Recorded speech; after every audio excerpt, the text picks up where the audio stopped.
Lionsgate just released the first trailer for their woke iteration of The Crow, and some people might be saying, is this actually a woke version of The Crow story? And yes, indeed it is, and we're going to be getting into all of the nitty-gritty details about that, because a lot has been coming out about this film, and as you can see already with the backlash of this, it's been pretty insane, with 45,000 upvotes compared to 60,000 downvotes. So people are absolutely shredding this, they are destroying it, people in the comments are roasting the heck out of it, and it kind of deserves all of it. So if you haven't seen the trailer yet, here's part of it here. First thing you liked about me. I thought that you were quite brilliantly broken. You feel like my person. You feel like my person. What's the worst thing you've ever done? I saw things. I shouldn't have seen any of it. So, and then it kind of goes into him, you know, dying, and then him coming back and taking revenge on everyone who hurt him. And this is a really interesting take that they're going with the story. It kind of has like a weird like John Wick type of vibe to it, which is kind of weird.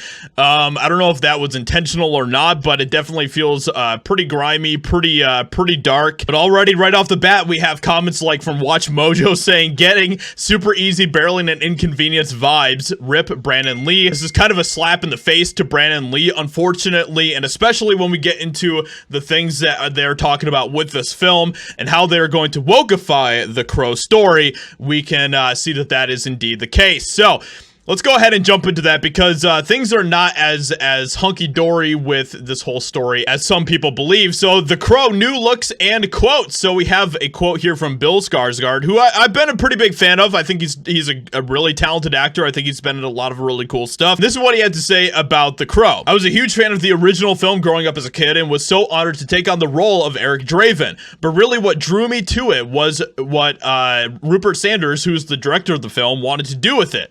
He wanted to completely reimagine the story and the character, and here it is, and tailor it towards modern audiences.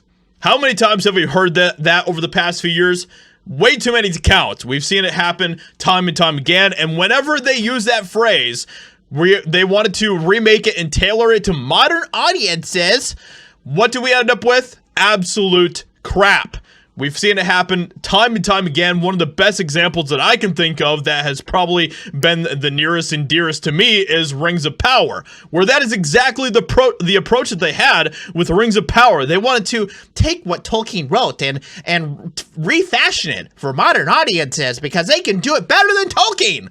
And that is exactly what we're seeing here. I can't wait for the world to see the film and hope it resonates with audiences as strongly as it did with those of us involved. So many people in Hollywood are so out of touch with what people want. They don't understand what we want.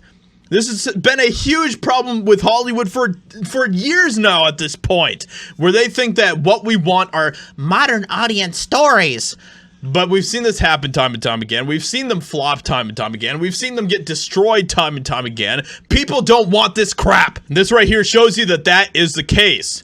People are ratioing the trailer, and rightfully so. People are rejecting this nonsense. People don't want stories that are tailored for modern audiences. Nobody wants that, okay? And that is why over at EpicVerse, we do not want to create stories that are for modern audiences. We want to create stories that are timeless, that people 100 years from now can resonate with and enjoy just as much as they can today. That is what makes a good story. That is why Lord of the Rings is so timeless and so good. That is why it continues to be a success, and that is what we want to do with EpicVerse. So with all of that being said, let me know what you think about all of this in the comments below. Hope you guys enjoyed. Leave a like, subscribe, and I'll talk to you all in another video very soon.